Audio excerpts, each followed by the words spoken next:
우리 이 시간 338장 찬송가 338장 찬송 부르고 같이 기도하겠습니다.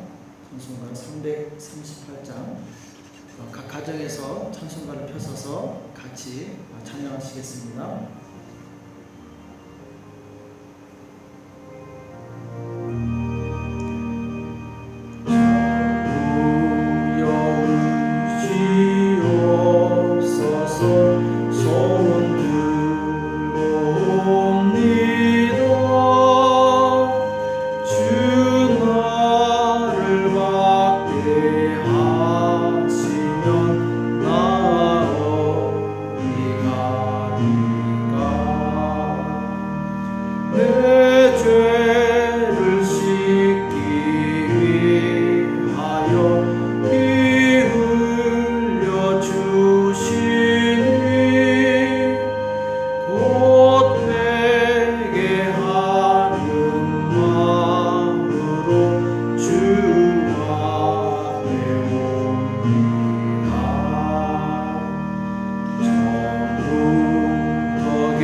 우리 시간 없음에서 간절히 기도하실 때 하나님 오늘 이 새벽에 하나님께서 우리에게 말씀해달라고 우리가 기도할 때 성령께서 역사해달라고 우리 합심해서 간절히 기도하겠습니다. 살아계신 하나님 아버지 나와 사랑에 감사합니다. 사랑하는 백성들 주님 앞에서 이 새벽에 하나님의 말씀을 들을 때 깨닫는 은혜가 있도록 도와주시옵소서. 또한 주님께서 함께하사 기도할 때 간단하게 각자 위치는 다를지라도 처소는 다를지라도 하나님께서 동일하게 역사하여 주시옵시고 하늘의 큰 은혜와 능력을 베풀어 주시옵소서. 주님 우리의 기도가 하나님 앞에 상달되게 도와주시고 하나님께서 받으신 믿음의 기도가 될 수 있도록 역사하여 주시옵소서. 주께서 이 시간 함께 해주시기 원합니다. 주님 도와주시옵소서. 살아계신 하나님 아버지 이 새벽에 주님 앞에 간절히 기도할 수 있도록 은혜 주심을 감사합니다.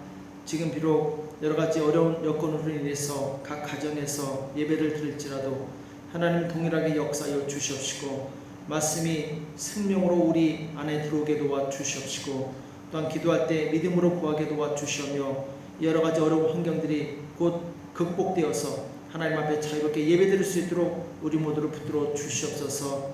오늘 우리에게 주시는 말씀을 듣기 원합니다. 우리에게 말씀하여 주시옵시고 깨닫는 은혜가 있도록 도와주시옵소서. 감사하며 예수님의 이름으로 간절히 기도합니다. 아멘. 우리 하나님의 말씀 사무엘상 20장 31절 말씀 보겠습니다. 사무엘상 20장입니다.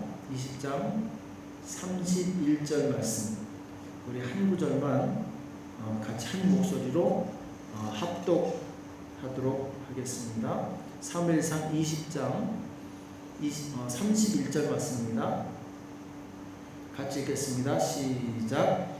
이새의 아들이 땅에 사는 동안은 너와 내 나라가 든든히 서지 못하리라. 그런즉 이제 보내어 그를 내게로 끌어오라. 그는 죽어야 할 자니라. 아멘. 온전한 회개라는 제목으로 같이 말씀을 나누겠습니다.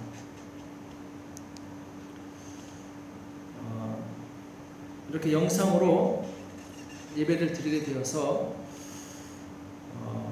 좀 새로운 느낌이 드는데, 우리 파라가이 성도 여러분 각자 위치는 어디 있는지 각 가정에서 기도할지라도 마음을 모아서 함께 기도해 주시기 바랍니다. 지금 전염병으로 우리가 잘 알고 있는 것처럼 이 코로나 바이러스로 지금 파라과이에서도 어제부로 확진자가 5명이나 나왔습니다.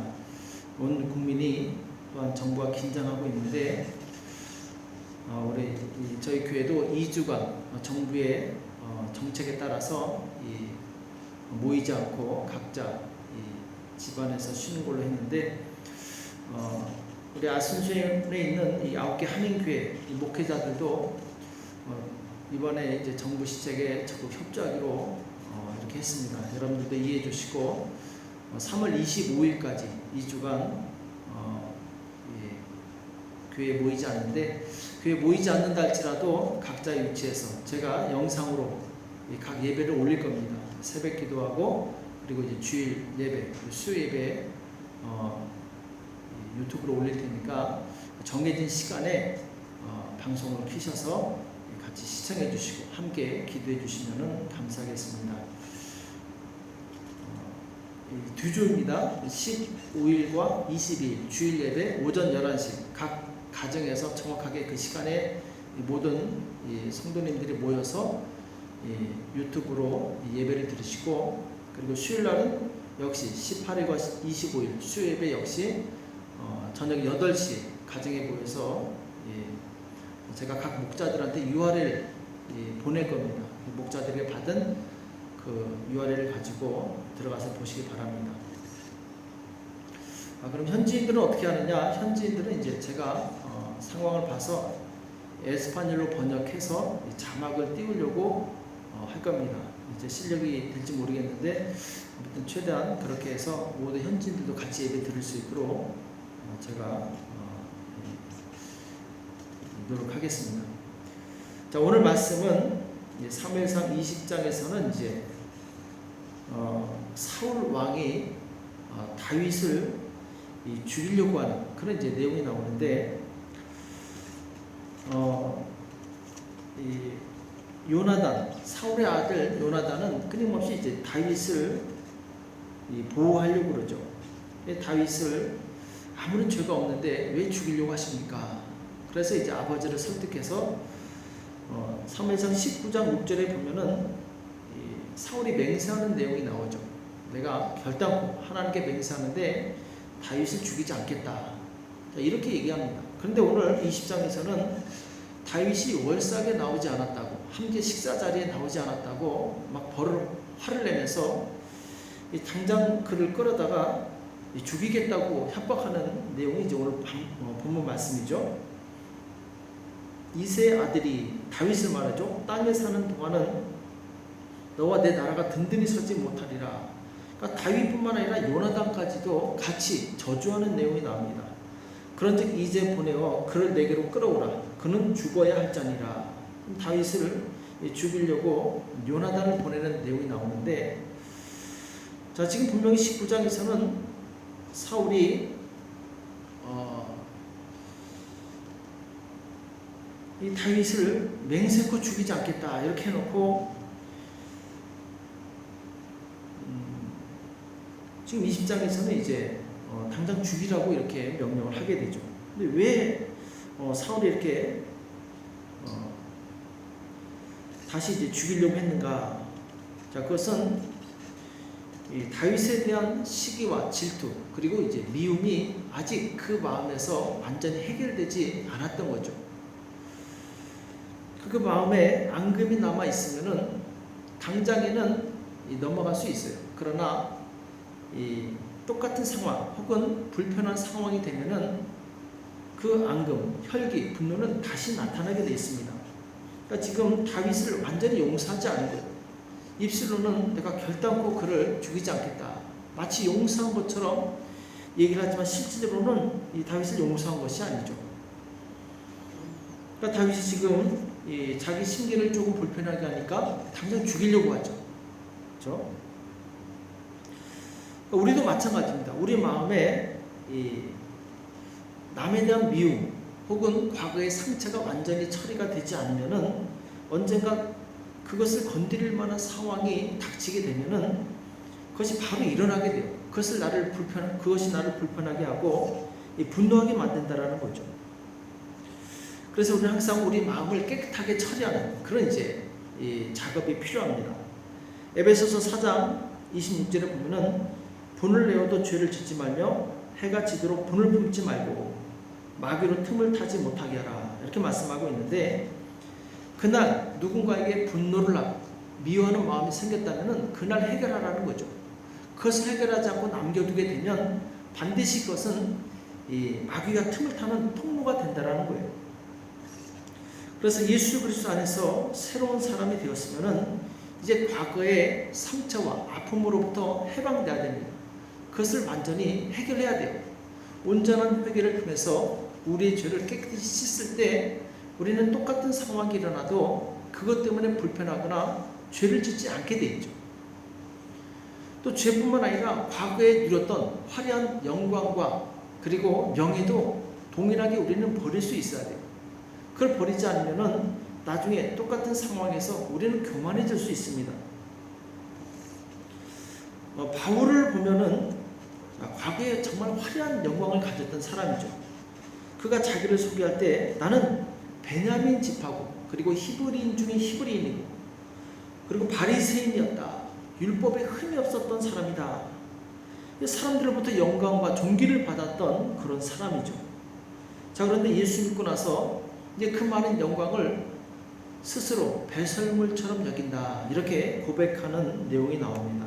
왜냐하면 과거의 영광에 사로잡혀 있다면 바울은 그렇게 고생을 자초하지 않겠죠. 내가 과거에 왕년에 어떤 사람인데 이런 부당한 대우를 당할 수 있는가 하면서 이제 하나님의 일을 제대로 하지 못했겠죠. 또 반면에 사도 바울은 교회를 정말 핍박했던 사람이죠. 많은 사람들을 잡아다가 감옥에 가두고 그리고 죽이는데 투표에 가담했던 그런 사람이었죠. 그러니까 예수 믿고 나서 뒤를 돌아볼 때 정말 이 수치와 죄악은 말로 다 할 수 없는 거예요. 그러니까 사도 바울 스스로가 나는 죄인 중에 괴수로다 이렇게까지 표현을 합니다. 만약 사도 바울이 과거에 자기가 지었던 죄, 남에게 주었던 피해, 이 상처로 인해서 좌절하고 절망했다면 결코 위대한 사도가 될 수 없었겠죠. 바울은 과거의 모든 허물과 죄악을 주 예수 그리스도의 이름 앞에 회개하고 완전히 처리를 했죠. 그래서 빌립보서 3장 13절 이하에 보면은 오직 한 일 뒤에 있는 것은 잊어버리고, 그러니까 뒤에 과거에 자기가 했던 잘못된 일 혹은 자기가 받았던 영광들은 다 잊어버렸다고 말씀하고 있어요. 앞에 있는 것을 잡으려고 표대를 향하여 그리스도 예수 안에서 하나님이 위에서 부르신 부름의 상을 위하여 쫓아가노라. 자, 지금 이제 바울은 과거에 매이지 않고 바로 앞으로 전진하는 담대한 믿음의 사람의 모습을 보게 됩니다. 표대를 향하여 곧 하늘에서 하나님께서 우리에게 주실 그 상급을 바라보고 이 앞만 보고 전진한다라는 것이죠. 그러니까 사도 바울은 완전한 회개, 이 온전한 회개를 통해서 과거의 상처와 과거의 모든 교만함이 다 처리가 된 사람이에요. 그렇기 때문에 이 사도 바울은 이 앞만 보고 그리고 이 모든 과거에 매이지 않고 이 하나님께 전심으로 자신을 드릴 수 있었던 거죠. 그러니까 사도 바울이 자랑했던 것은 무엇이냐? 고린도전서 15장 31절에 보면은 나는 날마다 죽노라. 나는 날마다 죽노라. 이것이 바로 나의 최고의 자랑이다. 이렇게 말씀하고 있는데, 자, 날마다 죽는다는 표현이 무슨 말이냐? 나는 과거의 영광에 매이지 않는다는 얘기죠. 또 반대로 과거의 수치나 상처에 매이지 않는다는 거죠. 더 이상 그것이 그 생각이 나를 괴롭히지 않는다라는 거죠. 그래서 바울은 하나님의 일을 하는데 정말 전심으로 자기 자신을 인생을 드릴 수 있었던 거죠. 자, 그런데 오늘 사울왕은 이 과거의 상처 혹은 이 영광, 분노, 미움 이것이 지금 완전히 처리가 되지 않았습니다. 과거에 사람들이 사울이 죽인 자는 천천히요, 다윗이 죽인 자는 만만이다. 자, 이것이 마음속에 꽂혀서 이 다윗을 미워하게 됩니다. 그리고 이 미워하는 마음이 용서가 되지 않아요. 겉으로는 내가 그를 용서한다 이런 말을 했을지 모르지만 마음속에는 쓴뿌리가 남아 있었던 거죠. 그러니까 뿌리가 남아 있으면은 나무를 잘라도 다시 이제 나오는 것처럼 사울 왕의 마음속에는 자기의 영광을 건드린 다윗에 대한 미움, 이 분노의 쓴뿌리가 뿌리채 뽑히지 않았던 거죠. 그래서 같은 상황만 되면은 사울은 반복해서 다윗을 죽이려고 한 거죠. 자, 히브리서 12장 15절에 보면은 너희는 돌아보아 하나님의 은혜에 이르지 못하는 자가 있는가 두려워하고 또 쓴뿌리가 나서 괴롭게 하고 많은 사람이 이로 말미암아 더러움을 입을까 두려워하고. 자, 여기 보면은 많은 사람들이 은혜에 온전히 이르지 못하는 그 원인인데 그건 쓴뿌리라는 거예요. 하나님의 은혜를 온전히 받기 어려운 부분이 있는데 그것은 내 마음에 쓴뿌리가 남아있기 때문에 이 쓴뿌리가 자신을 괴롭게 하는 거죠. 그리고 그 쓴뿌리를 인해서 또다시 죄를 반복적으로 짓게 되는 거죠. 그러니까 쓰레기가 모여있는 곳에는 이 파리가 항상 꼬이게 되어 있습니다. 쓰레기를 치우면 파리가 모이지 않게 되죠. 마찬가지로 우리 안에 미움과 분노 그리고 죄악이 남아있으면 아무리 내가 겉으로 사람을 용서한다 혹은 내가 그 사람을 받아준다 할지라도 다른 상황에서 똑같이 그것이 나타나게 된다는 거죠. 그래서 우리는 우리 안에 있는 안 좋은 기억들을 빨리 회개를 통해서 청소를 해야 됩니다. 과거의 영광 빨리 버려야 됩니다. 그리고 과거에 상처받았던 거 이거 빨리 해결해야 됩니다. 해결하지 않으면 그것이 나를 두고두고 괴롭힌다라는 거예요. 가시에 찔리면 식물은 잘 자라지 못하고 나중에 죽어버리게 돼요. 그 가시를 제거하면 그 식물은 잘 자라게 되죠. 그러니까 우리 마음의 가시를 제거하면 우리 신앙은 쑥쑥 자라서 나중에 하나님 보시기 아름다운 열매를 많이 맺게 됩니다. 그러니까 우리가 싸워야 될 적은 밖에 있는 것이 아니라 우리 안에 있어요. 내 안에. 곧 내가 아직 처리하지 못한 쓴뿌리를 제거해야 된다는 거예요. 이 사막의 안토니우스라는 사람이 있습니다. 이 사람은 기도원 운동의 시조가 되었던 사람이죠. 이 사람은 부모로부터 정말 어마어마한 재산을 물려받았어요. 성경을 보다 보니까 예수님께서 한 부자 청년에게 내가 온전하고자 할진대 너의 모든 재산을 팔아서 다 가난한 사람에게 나눠주고 그리고 나를 따르라. 이때 이제 청년이 고민하며 돌아가는 그 내용을 보고 충격을 받습니다. 그래서 고민하다가 결국 주님을 따르기로 결정하고 자기의 전 재산을 팔아서 이 가난한 사람에게 나눠줘요. 그리고 자기는 이집트에 이 사막에 들어가서 동굴 속에 혼자 살면서 기도와 말씀에 전념하게 돼요. 자, 이때 밤새도록 마귀하고 싸우게 되는데 한 친구가 이 동굴을 방문했다가 아침에 쓰러져 있는 거의 정말 탈진돼서 쓰러져 있는 안토니우스를 볼 때가 많이 있었다고 그랬죠. 왜 탈진됐는가? 밤새도록 이 마귀하고 싸우는 거예요. 씨름하는 거예요. 어떤 씨름을 했느냐? 무엇 때문에 이 씨름을 했느냐? 마귀가 안토니우스에게 와서 계속 속삭이는 거예요. 너 왜 그 많은 재산 팔아서 이렇게 고생하느냐? 그거 좀만 팔든지 남겨뒀으면은 그 돈 가지고 얼마든지 네가 편하게도 살고 또 많은 일도 할 수 있지 않겠느냐? 아까운 생각이 드는 거예요. 이 생각과의 싸움, 쓴뿌리죠. 과거의 그 영광, 이것을 놓기 싫은 마음이 있었기 때문에 마귀가 그것을 가지고 계속 이 틈을 타고 괴롭히는 거예요.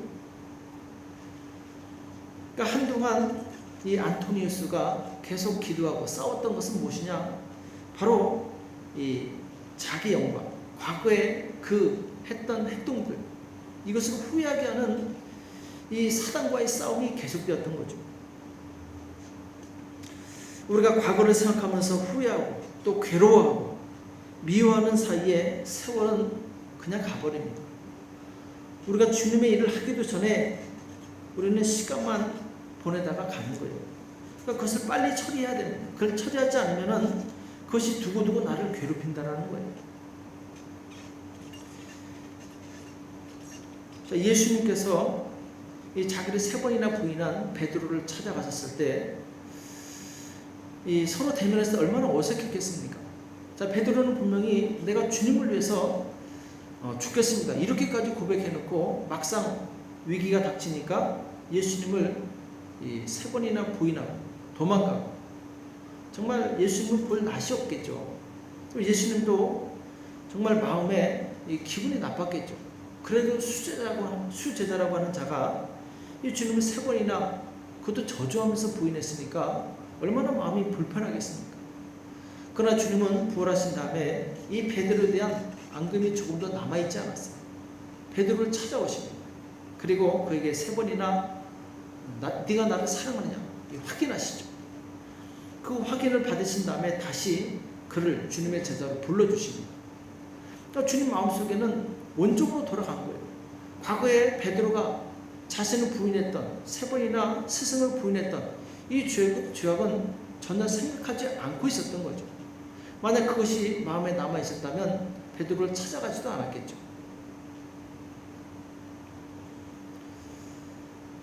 우리는 예수님처럼 우리 마음에 온전한 회개가 이루어져야 됩니다.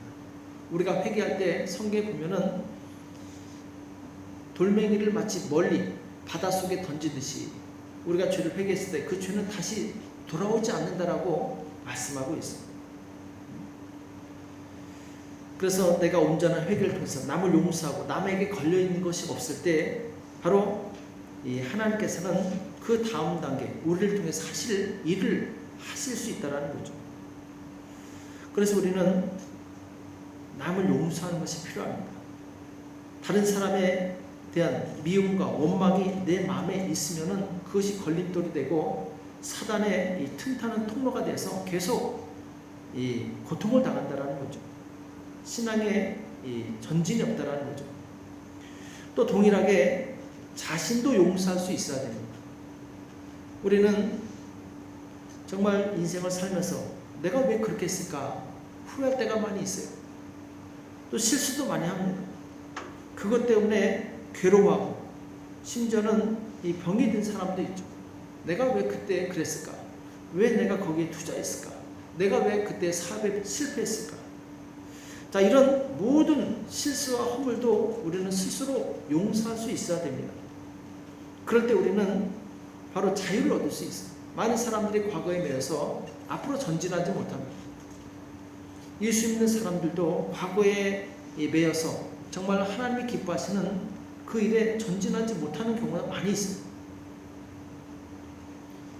항구에 배가 묶여 있으면 넓은 바다로 나갈 수 없습니다. 그 끈을 풀러버릴 때 넓은 바다로 나가서 큰 물고기도 잡고 넓은 세계를 경험할 수 있는 거죠. 우리 또한 정말 예수님을 믿는다면 예수님의 온전하신 용서하심과 그리고 죄사함도 믿을 수 있어야 돼요. 그래서 예수님께서 내가 회개할 때 모든 죄를 용서해 주신다. 여기다 믿음을 가지고 주님께 내 죄를 고백하고 그리고 내가 품고 있던, 내가 가지고 있던, 내가 뿌리 깊게 내려놓았던 모든 쓴뿌리들을 다 파헤쳐서 깨끗하게 정리해야 됩니다. 이 과거에 대해서 완전히 죽는 그런 이 삶이 필요하죠. 이 과거의 죄와 허물 혹은 남에 대한 미움이 생각난다면 사도 바울의 고백처럼 나는 날마다 죽노라. 그러니까 그런 허물과 죄에 대해서 이미 죽었기 때문에 내가 그것 때문에 기록할 필요가 없다는 거죠. 우리는 날마다 과거에 지나간 모든 죄와 허물을 내려놓고 우리를 온전히 용서해 주시는 은혜의 보좌 앞에 담대히 나갈 수 있어야 됩니다. 그럴 때 우리는 바로 자유를 얻고 그 자유 안에서 힘차게 주님의 나라를 위해서 전진할 수 있는 거죠. 오늘 새벽에 기도하실 때 하나님, 지금 나를 내고 있는 모든 죄와 허물들, 남에 대한 미움, 원망, 다툼이 있다면 다 용서해 주시고 깨끗하게 해주시고 정결하게 해주셔서 내가 주님의 일을 하는데 조금도 불편하지 않도록, 그것 때문에 매여서 주님의 영광을 나타내지 못하는 그런 인생만 보내는, 시간만 보내는 사람이 되지 않도록 나를 붙들어 달라고 기도하시는 저와 여러분 되시길 예수님 여러분을 축복합니다. 기도하겠습니다.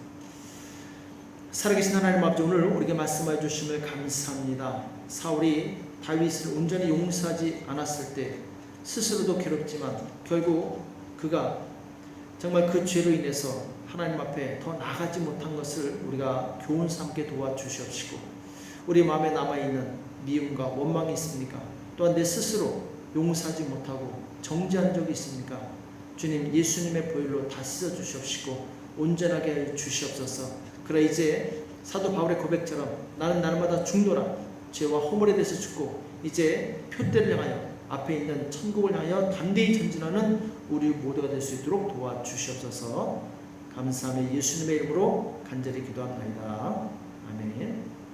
이 시간 각자 출석해서 하나님 앞에 간절히 기도하시기 바랍니다.